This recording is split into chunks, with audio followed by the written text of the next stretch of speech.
introduction of our new high school principal, Steve Nixon. And the format that we felt would be appropriate would be Jim's going to just give a little information about a little bit of his background, and then Steve will talk for a few minutes about what his perception of the school. I don't know what he's going to talk about. That's his problem. And then what we thought we would do, hopefully that won't take too long, that we have some refreshments back there, and we could all just join and talk to Steve about the things that he is anxious to talk about, and you are anxious to talk to him about. And then we'll begin our regular meeting at 7 o'clock. Jim.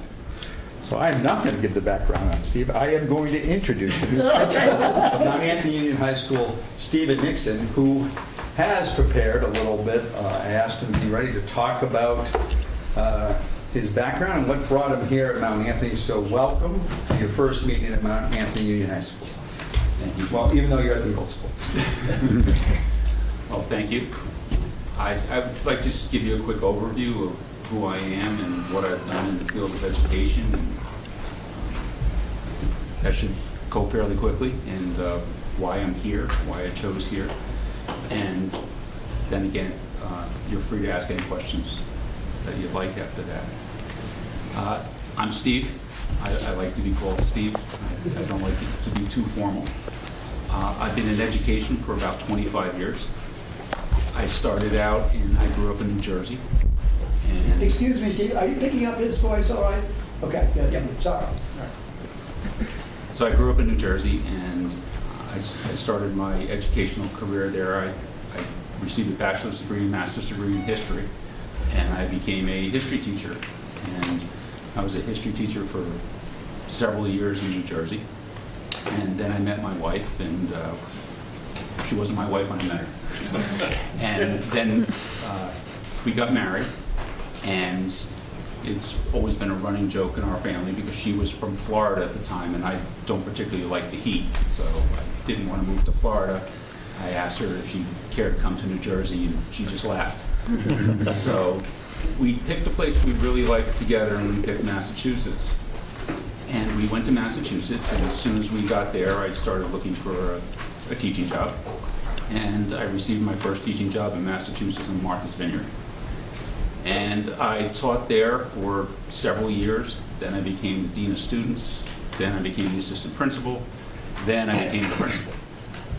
And after 16 years there, my wife and I were ready to try something different. And lo and behold, just around the same time, I saw the ad in School Spring for the position here in Bennington. And I've been coming to Vermont and Bennington itself for probably a good 30 years. So I was familiar with the area. And we thought this would be a great place. And so we took a shot, and that's how we ended up here. Right. Steve, could you just tell us a little bit about the school, the high school in Martha's Vineyard? Was it about the same size as this? Diverse population? I sort of think of Martha's Vineyard as two ends of a spectrum. One. I don't. That's not Martha's Vineyard. There's Martha's Vineyard for the people who visit, and then there's Martha's Vineyard for the people who live there. That's what I thought. And Martha's Vineyard has one of the lowest economic rates of any town in Massachusetts, in any area of Massachusetts, and a lot of people do not know that. There's an extremely high cost of living. It could be anywhere as high as 50% in some areas. Housing is almost non-existent. They do not have apartments or what I would term, coming from New Jersey, as garden apartments or those type of things for working class people. Most people have to rent houses at fairly crazy rates, and then they have to get out of the house because the owner of the house then wants to rent the house on a weekly basis for the summer and make more money. There are homeless on Martha's Vineyard. There is a large Brazilian population on Martha's Vineyard. And the way the two schools align is one of the reasons that I thought this was such a great job, aside from loving Vermont and the area, is there are a large amount of similarities between the schools. There are six different sending towns, and so it was a regionalized school. And the free and reduced lunch rate was fairly high. The only thing that was really different between the two is there are ballpark about 300 more students here than there were there. But other than that, there were a lot of similarities, and I felt it would be a good fit, and there was less of a learning curve for me because of it. How many of the students graduated onto four-year colleges? We had a 98% graduation rate, and depending on the year, there could be about 80% or higher that went on to colleges. Good. It's hard to determine because kids would take gap years. Right. Well, that's great. Well, does anybody have, before we go into a social time, any questions for Steve? Is he done already? Well, you could bring a 98% graduation rate to this school district. We'll crown you king. Well, you have to realize that the situation there was a little bit more Yes, I know. complicated because it wasn't as easy necessarily for people to, there was no school choice, for example, at the high school on Martha's Vineyard. And we were on an island, so it's sort of limited to. Yeah, they couldn't escape Yeah, to what you. easily. What about special education? I'm not really familiar with the way Massachusetts handles it. Is it different than here in Vermont in the sense that you have IEPs and all the other things that we're used to? It's nearly identical, and our special education rate was about 25 to 27% of the population. One of the things that was at a disadvantage, again, being on an island, is we didn't have the opportunity to send kids to day programs because of the ferry and the travel and things like that. So a lot of kids with intensive needs had to go into residential programs. Wow. And Expensive. so that was difficult. And that was one of the things that I tried to change when I was there, was I started a social emotional program within the school so we could bring some of those kids back and bring the families back together again. Because we were spending somewhere between $2 and $3 million in residential on an annual basis. So even the cost of starting the program, there was a net savings at the end because of that. Well, we certainly look forward to having you here. Does anybody have any other questions before we adjourn over to the refreshments? Just not a question, just a comment. Everybody talk about kids getting ready for college, but that's a big problem when you have technical education and kids that don't go to college. And we need to make sure that we focus on those kids as well, being able to go out into the community ready to perform a job or a task to be able to sustain them lifelongly, as opposed to just saying college education ready. We're saying kids need to be ready. The graduation rate need to be up there, and then they need to either go to college or be ready to go into the workforce. Well, Leon, if you don't mind, I totally agree with that. And there are many programs for, not everyone is cut out for college. And as long as we have programs where we can prepare students to enter those programs, because what I found, especially where I came from, is students who went to college had a tendency to go to college, then perhaps get involved in the area where their college was or where they went to graduate school, and a lot of them wouldn't return. Whereas students who went into the trades and went through certificate programs, those are the ones who made up the core of the community afterwards, and those are the ones that you saw every day, that, plumbers, electricians, the people who worked on your car, that worked in the local businesses. Right. Thank you. So when we recess, I don't want to put her on the spot, but you also should introduce yourself. Ashley Hoyt is here, our new student activity director, athletic director. Ashley, give a wave back to this when we recess. Board members, feel free to say hello to her too, as well as our new principal. Let's go. That clock's wrong. You're right.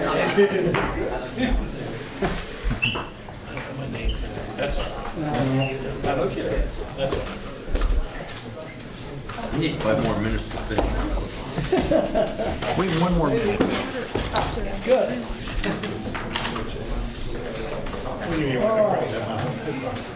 Well, I hope everybody had an enjoyable summer, and we still have a few weeks left. Let's hope that it continues to be as, actually, it's been too damn hot. I don't like the hot weather.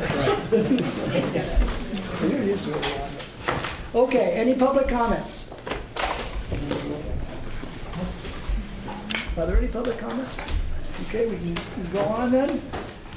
Finances, the treasurer's report, we just need to accept the treasurer's report. I'll move it. For a second? Second. Any discussion? All those in favor say aye. Aye. Opposed or abstentions? Very budget status report is just for your own information. Administrator's contract, Nick Galt, Nick? the HR director. where is he? There he is. He's back there.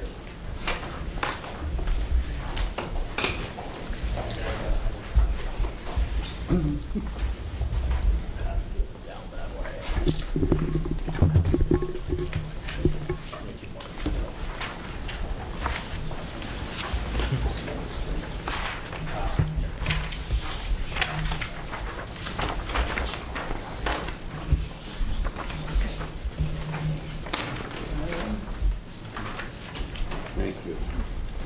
Very We good. run out, was I one short? No, I think we're all set. Good, Go okay. ahead. So what this document here, it's an overview of all of the changes that went into the administrator's contract as it's been tentatively agreed to and ratified by the administrators. We have been to the Shaftesbury Board last week and we were at Pownell earlier tonight. So we'll be asking you to review and make a determination about ratifying. So I'll go quickly through the changes. If you have any questions, anything, please let me know. It is a 5-year contract, as has been standard practice for the administrators.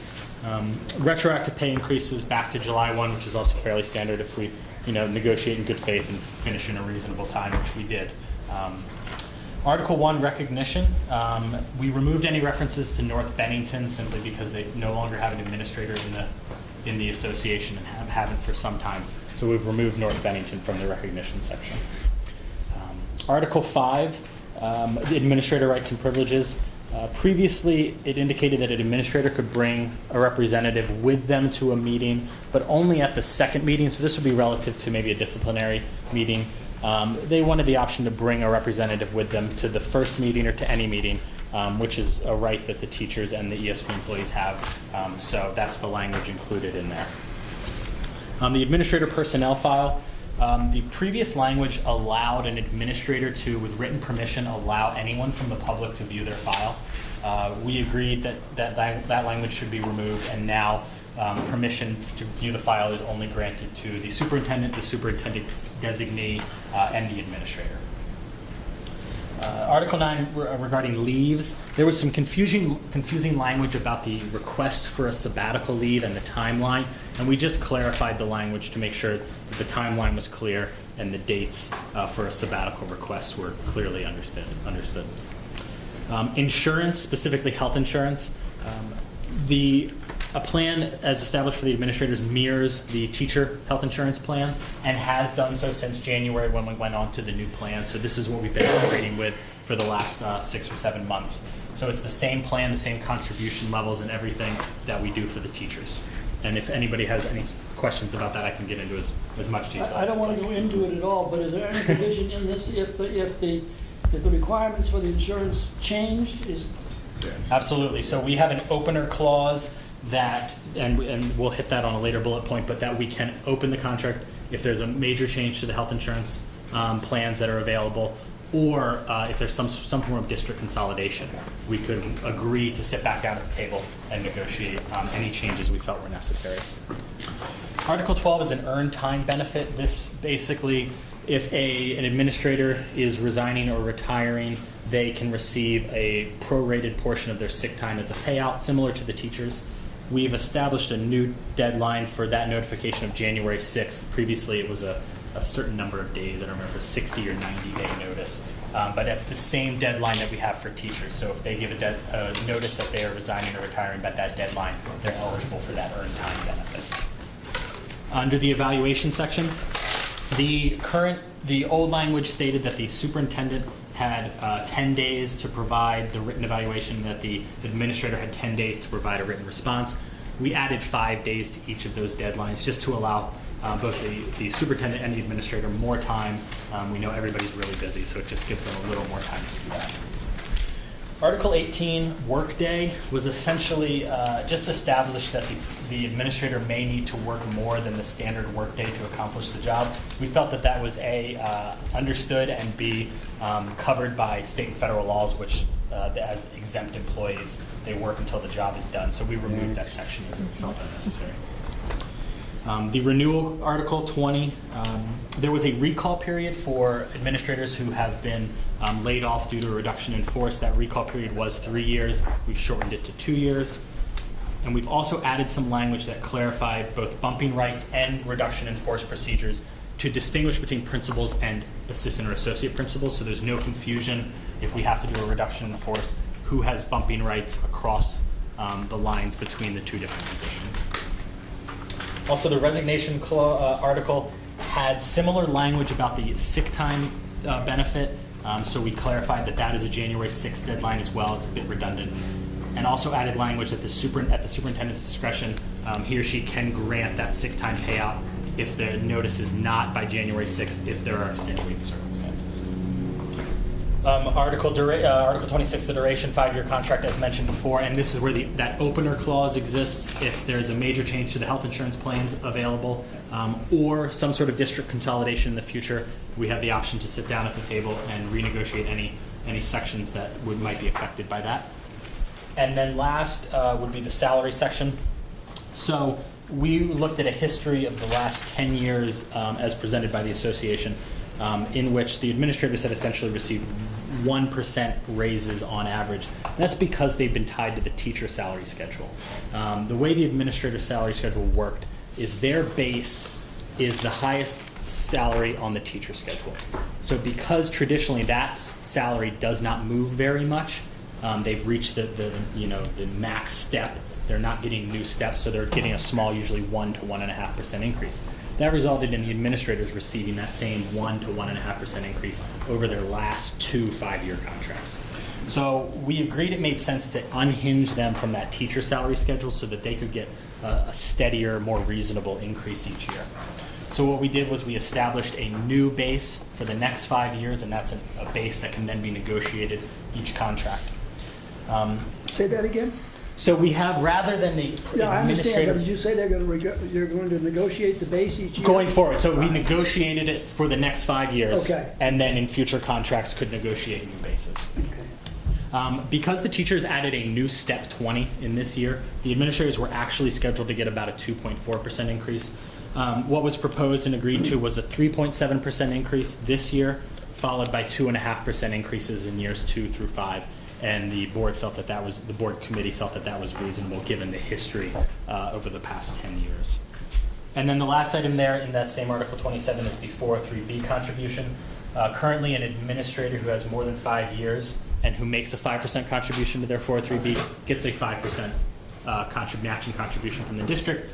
The proposal is that if they continue to make that 5% contribution, the employer will make a 6% matching contribution. What is if we have a new administrator, Yes. he or she coming in, how long is that contract? So this is going to be a 5-year contract. A new administrator would go on to a 2-year contract. We go on a 2-year contract. And every year per the administrator's contract, as long as they aren't notified by the board that the next year will be their final year, they essentially begin a new 2-year Okay, contract. We call it an so they evergreen clause. basically have starting off with a 2-year contract. Correct, Okay. correct. Not the 5. Again, this contract for the administrator's contract is good for a 5-year period. That's what you're 5-year telling us, period, which is unless different we- from the individual contracts with the. Correct, correct. So these are just the Administrator. terms of their employment. They would have their individual contract, which is a 2-year evergreen contract is the term that we use. Are there any other questions? Not questions, but just to make sure that everybody, these meetings took place in open forum, in open meetings, to discuss everything along that line, and we had a very good working relationship to resolve all these issues along this line. So one of the things that we wanted to do was make sure we valued our administrators. It's just plain and clear that we needed to make sure that we remove these type of things, and that's what these were, so that our administrators felt valuable to us so that we can get the jobs done and not be focusing on little things out here. Okay. So, that's it. We got a motion then to accept this? So moved. Is there any further discussion? I would just ask, I would ask also for a motion to allow the board chair to sign the contract. And included in that motion would be okay, amended to include the chair signing it. All those in favor signify by saying aye. Aye. Opposed or abstentions?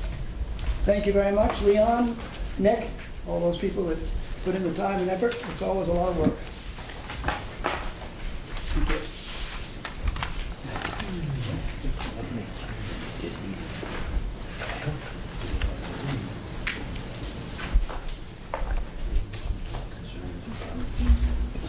Thank you very much, Nick. Okay, we can go down to the consent agenda. Have a motion? So moved. Okay, all those in favor? Any discussion? I have one question Yeah. about field trips. I noticed there was one where they were going to Spain. Yes. How is that paid for? They raise money. But Dave, are you back there? Yeah, most of the students come up with the money themselves, and then, because I do the other trips a year. The students, they pay their way, they may do some fundraising, but there are no school funds involved. Okay. So it's just a Yeah, clarification sure. for the public. Very good. Thank you. Okay, is there any other discussion on the consent agenda? All those in favor signify by saying aye. Opposed or abstentions? Very good. We go down to policy. you want to do it, Rob? Rob? And frankly, this is fairly straightforward. It's the highlights that are different, that simply correspondence to the board is now going to have to be clearly from someone that's in the district and have some contact information. So you would support this? So I would support putting the physical address down. The proposal is to have the policy require the physical address and a telephone number if there is a telephone number. Part of the conversation was simply to make sure that the person that's sending the correspondence is part of the district, or knowing that they're not an actual resident of the district. In terms of your question, I'm going to defer on answering that question. This was the recommendation of the policy committee. All right, are there any other questions? Is this an adoption? Is it a warning? Warning, okay. So, okay, Second. okay. Any further questions? All those in favor signify by saying aye. Aye. Opposed or abstentions? Very good. Administrators report, Steve?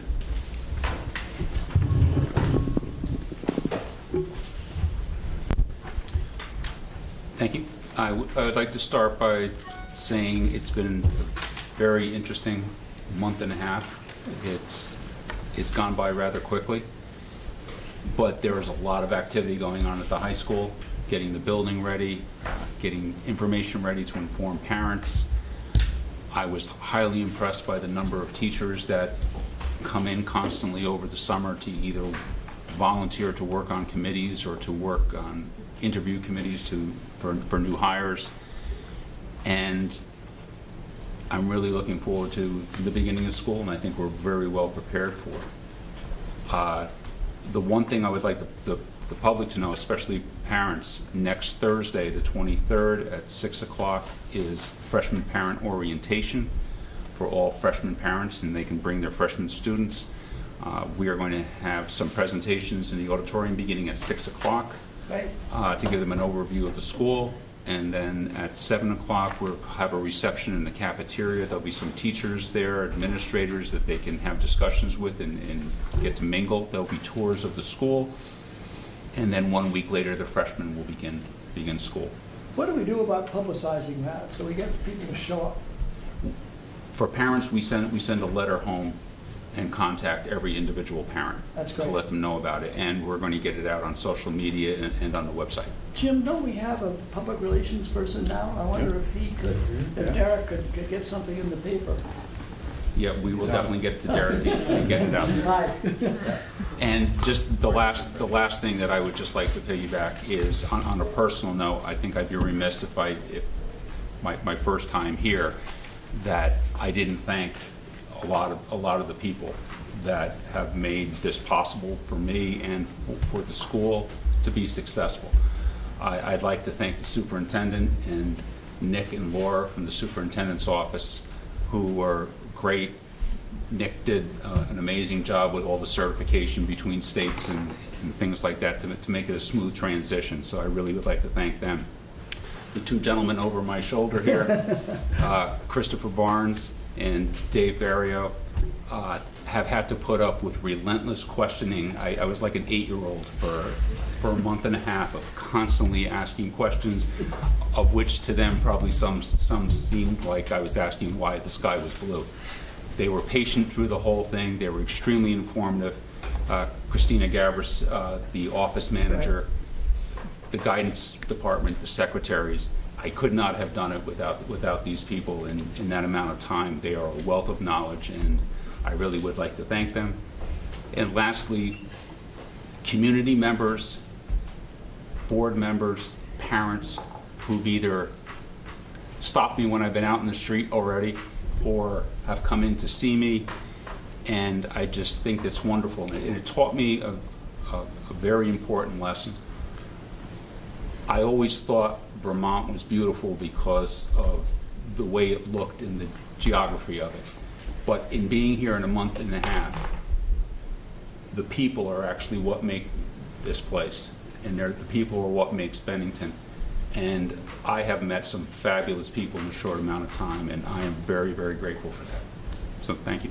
Thank you, and we certainly look forward to having you here. Thank you. I know that, I don't want to get into names, but those people who've had contact with you have been very impressed, and they're really looking forward to the coming year, which is better be careful. It's a nice experience to have. That's kind. Thank you. Okay, we can move on then. Tim? I just Oh, I have one question. Is the staff complete? Is this Yes, I'm sorry, Steve.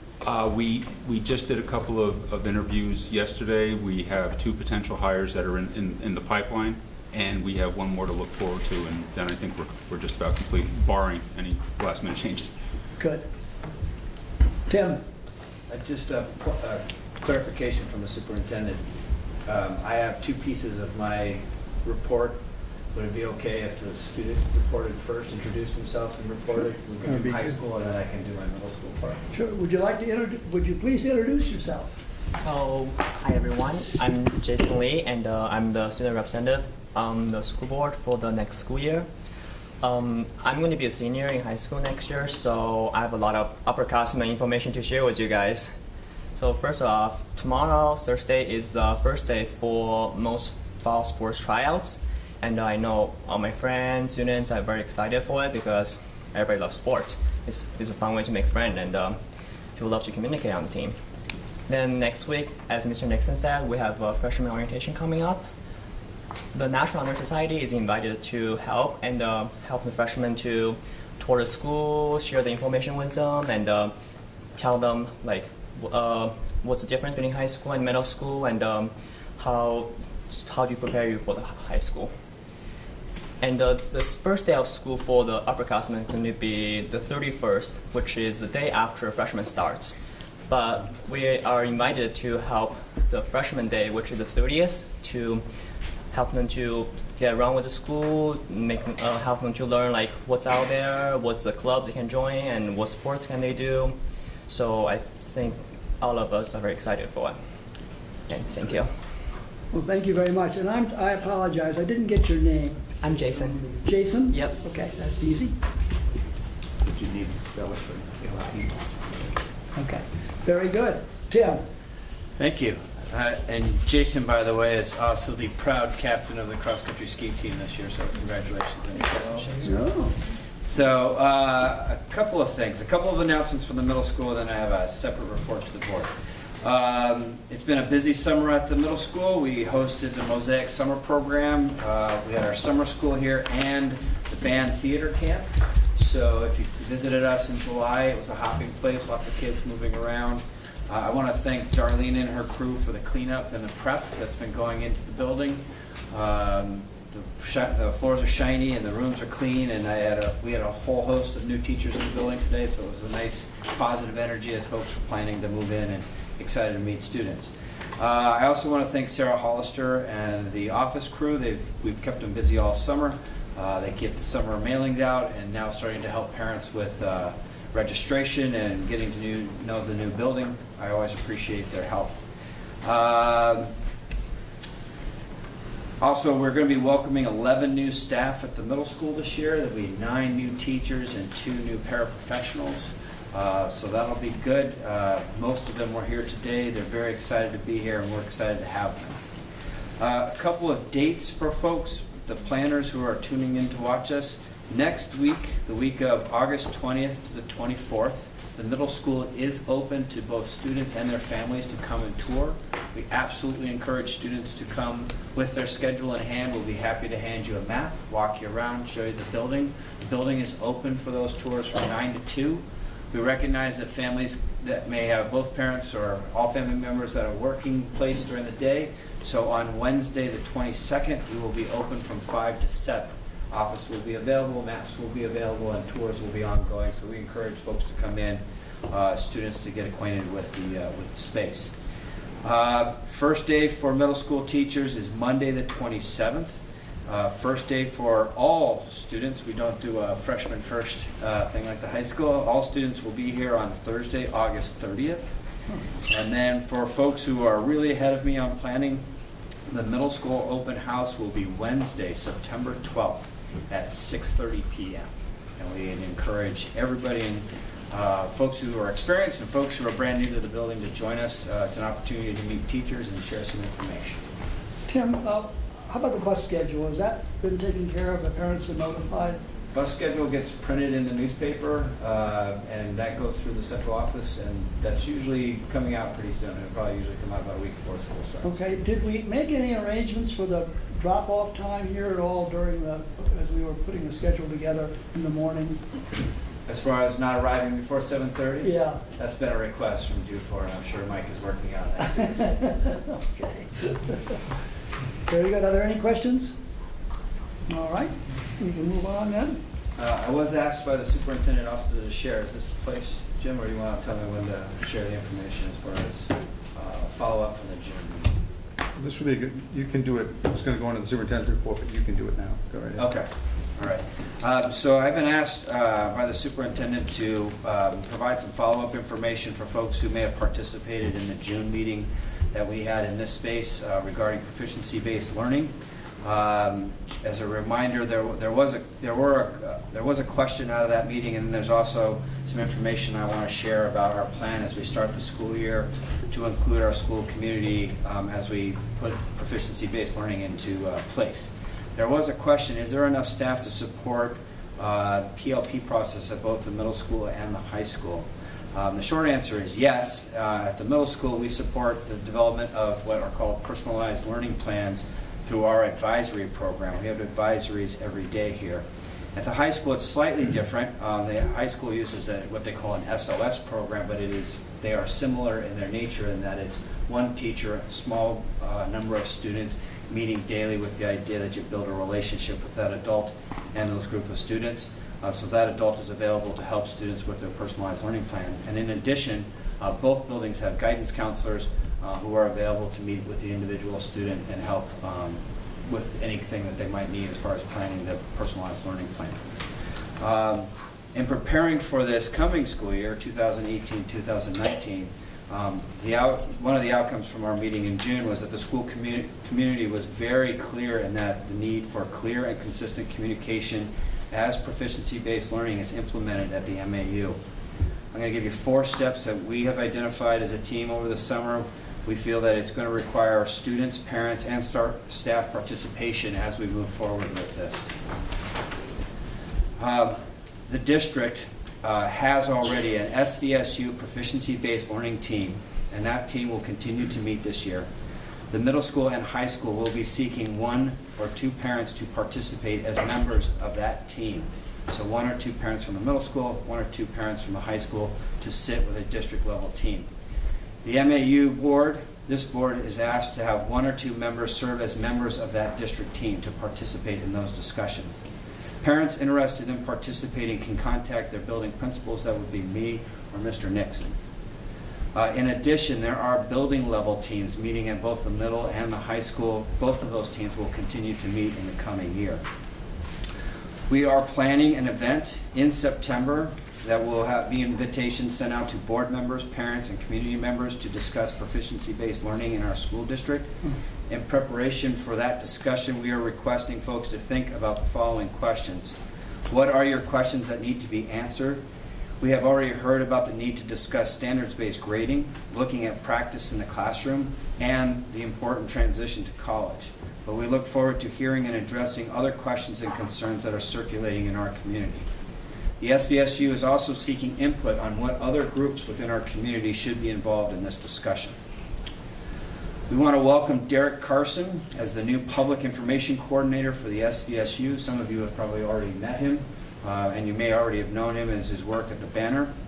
One of his first projects will be to create a location on the SVSU website where parents and other community stakeholders can look at any of the latest information about implementation of proficiency-based learning at both the middle school and the high school.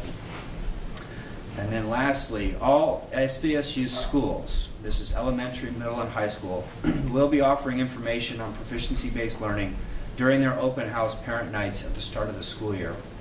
As a reminder, the middle school open house will be hosted on Wednesday, September 12th at 6:30. The high school open house will be hosted Tuesday, September 18th at 6:30 p.m. Very good. I'm glad that was put together. I hope that will make it to the paper. And just a reminder, though, there is a request of this board to get folks, members of this board who are interested in participating in that conversation. While we did give directions to parents, Yeah. Mr. Polkeen, would Sure. you like board members to reach out to the chair or to Yeah, yourself? if you would, just let me know if you would like to serve on that committee, and I will make a decision. How many do you want from the board? We're looking for 2. Okay, very good. What are the duties again? We'll be going to these meetings and participate in the discussion of proficiency-based education and where it's going and where it should go. Tim, when do those meetings take place? I don't know that yet, but there's a calendar. I know there's a calendar, I just don't have it on me in front of me, so that's something I can forward. Is it during the day or is it after? It's an evening meeting. Very good, thank you. Any questions of Tim? I'm very, very pleased that you made that effort. I think it shows the I want to community. thank Derek, Tim, and Laura Thank you. for meeting along with me to outline that and get That's that in right. place, and Steve also. Yeah, that's great.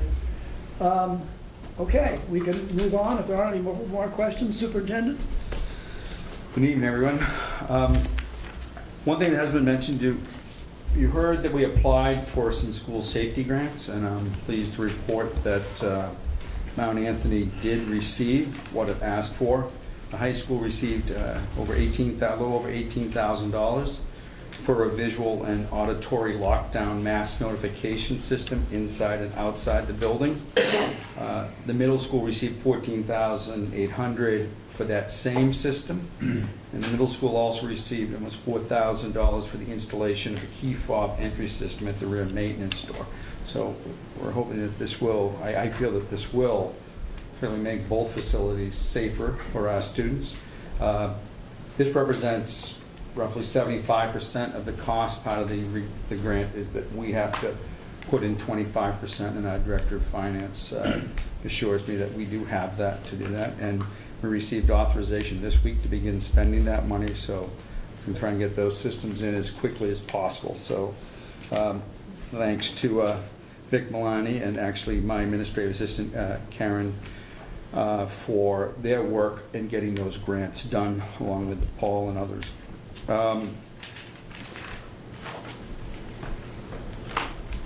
One of the other things I've been dealing with is Act 46. It really will not affect this board, but just to bring you up to speed on that, next month, September, in Chester, Vermont, will be a regional meeting for the boards that did not merge under Act 46 to attend and give their opinion on the Secretary of Education's plan is submitted to the state board, because the state board has to make that decision by November. The plan as proposed is to merge all the elementary schools, Pownell, Shasbury, Woodford, and Bennington, into one school district. What the Secretary's plan was silent on is what that governance model looks like. And what word I received last week from AOE, Donna Russo-Savage, is that the draft articles of agreement, that will be the default plans under the state, will use the hybrid governance model, which is similar to how you are merged here, which particularly some of the smaller towns, that is significant. What I don't know is what the allotment is. It looks more like it's a universal 2, 2, and 2 for everybody, which Bennington may want to speak to the state board in September about the equity of that piece. And I know at last week's Shasbury meeting, the Shasbury board voted to support the hybrid model allotments of the board members as it was in the original articles of agreement, which would be 4 for Bennington. So what weight that would carry with the state board, time will tell. But it really, if the state plan goes forward, or actually I should say the secretary's plan, I don't know if the state board will approve it, I envision that there will be 3, if not 4 boards that will remain. There'll be an elementary board similar to the Mount Anthony board, and because you have more than one district, you still need a supervisory union, so there would still be some semblance of a supervisory board, but because it's coming from less boards, don't know what that makeup would be. And North Bennington would still have their prudential committee because they're non-operating, and you can't mix non-alike grade structures. And they would still need an LEA, a local education authority, to get like special ed and administrative services. So that's where that 4th board would come in.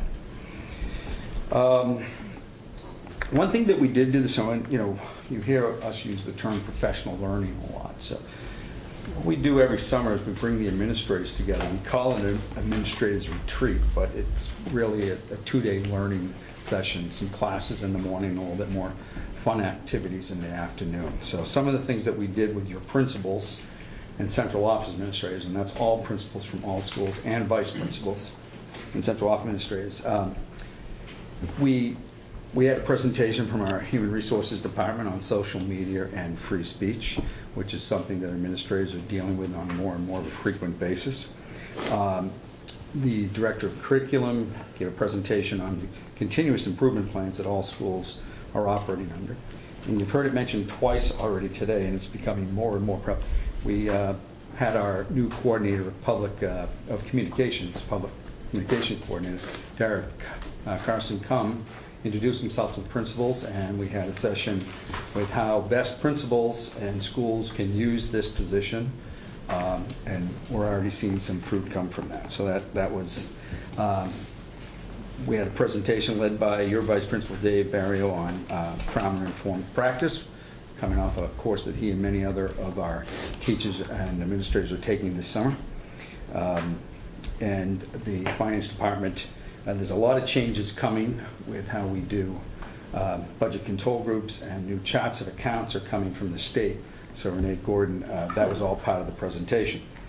And we also had a feature presentation on something called Learning Through Laughter, which really was an improv comedy group that came in, and really it's about team and self-development, but using humor to do that. So I hope the administrators found that one. And the last thing I want to say about that, on the recreational part of that retreat was the 2nd annual Superintendent's Miniature Golf Tournament. And last year, Tim Payne was the winner and got a trophy, but he did not repeat this year. And the winner this year was Laura Boudreau with a low score of 45. So there was some speculation that Russian operatives were involved in the counting of the scorecard, but it could not be proven. So I'll mention it again, but I know that some of the principals mentioned it, but Monday, August 27th is a building day. All our teachers return, teachers only on that Monday. Tuesday, we're all at the high school in the auditorium, all teachers and paras. That's an SU-driven day on Tuesday. Wednesday, teachers and paras in their buildings. K through 9 return on Thursday the 30th, and on Friday, K through 12 is all in session. And so 2 weeks from now, we're up and running, and I believe we are ready. And one of the reasons we're ready is because of Paul Danzero, and your Director of Facilities. And I could read he gives me weekly updates of the progress of reports, and I could read that, but I'd much rather have you hear it directly from him about what's been a very, very busy summer and what projects he is overseeing. Now, first, a thank you to Paul and your crew for everything that you're doing this summer. Go ahead. Thank you, Jim. Of course, crew deserves all the accolades. They do all the hard work for just make us look good doing it. Couple project updates. Just the middle school paving project. You probably noticed as we're coming in, the sub-base remediation paving is going well. The striping was put down today for painting the lines. The project itself is at about 90% complete. Remaining work is still just the final dress up, top coat, clean up the project site. That's up well on track, so the parking lot will be ready before the school opens as we go forward. At the high school, Spinelli Field home bleachers, that project was completed a couple weeks ago. No significant issues were discovered, or no significant issues occurred. The project was on time. Is a significant improvement to what we had in place. Also ongoing right now is the press box renovation portion, which was was a separate project that was started. It's approximately 50% complete, and we think there's about another 10 days to 14 days until that's complete, weather dependent. At the high school, if you remember, I had briefed on a sewer line project that we had. It was the connecting sewer line that went from the outbuildings connected into the gym, that 150-foot section. That project was complete and was discovered that 150-foot line did need to be replaced. There was significant issues discovered at multiple points on it. So it's in place now, much better flow through the pipelines, and should not have recurrent issues that we were having towards the end of last year. That's all I have for the major projects. A lot of other minor things were done through the summer, but if there's any questions. Paul, one of the things I know that you had roofing done, and this board had given the chair, the vice chair, the authority to transfer those over if you found something that needed to be done more than the roof, and we did that. What was that? What project? There's a couple of ones that fell into that category. One of them was the press box renovation, but another one would be a phone upgrade at the high school. That project has not been started yet. I'm still working with the IT departments and getting that. But you don't in anticipate any problems with that roof? We should be able to go to... Not at this time. We should have, in the sections that were deferred would have been a section over the auditorium.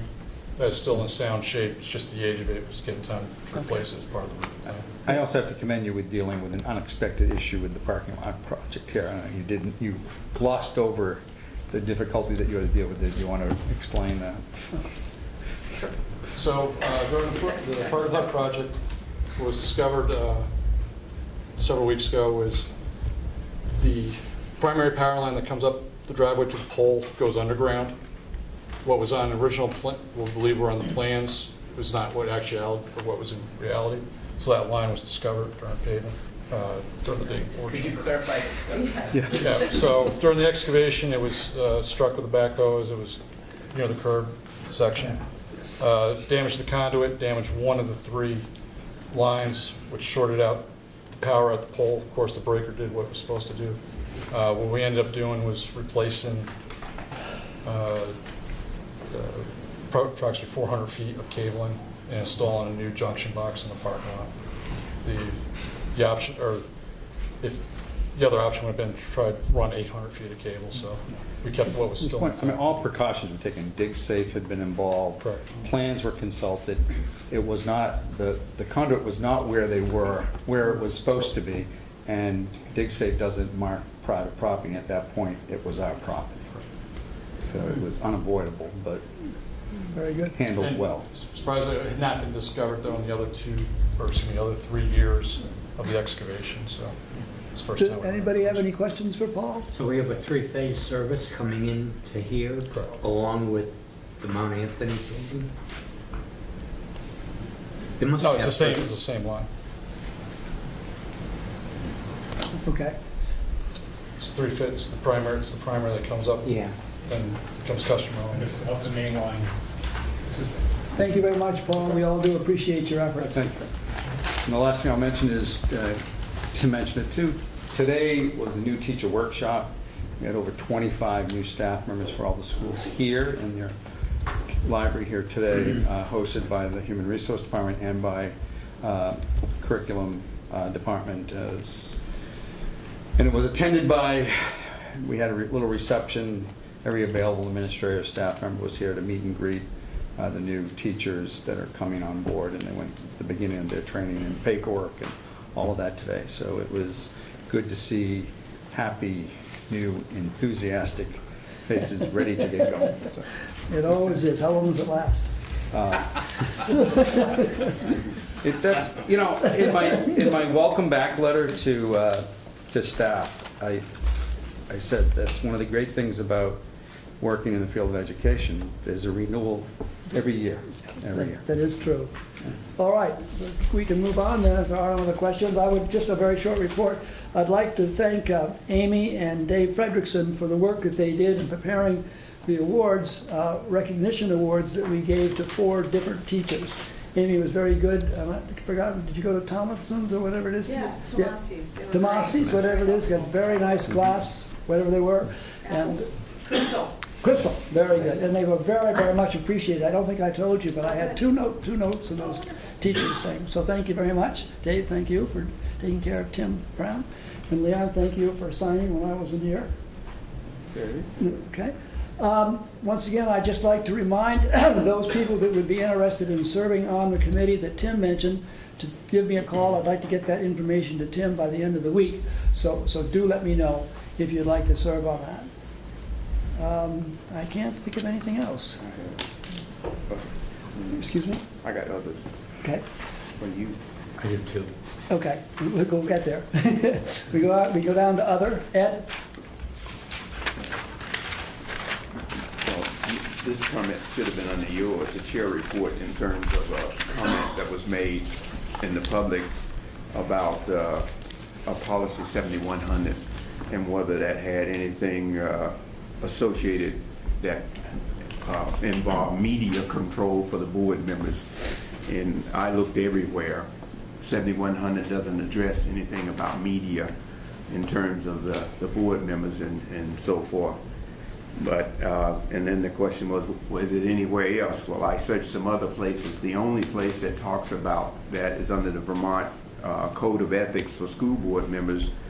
And it just asks that respect my peers and constituents and confidentiality considerations. And it says voice opinion with respect and treat respect to other board members, administrators, school staff, and members of the public. So there's nothing out there really to talk about censor board members when it comes to media concern, and we don't have it in our policies. Very good. You good, Ed?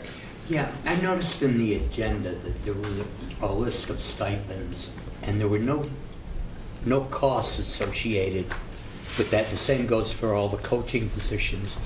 But I was also asked by a member of the public, what is the mechanism for justifying like a head teacher or a head nurse? It's all, the teaching is all done by contractual agreement.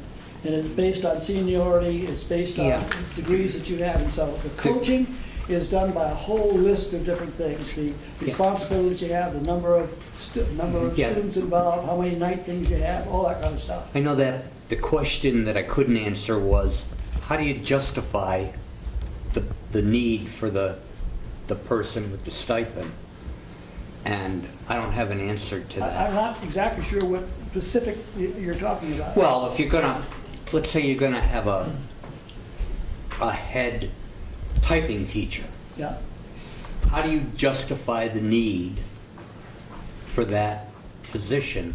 For example, I used to do hiring, and I had to always write a requisition justifying the need, even if it was a replacement person.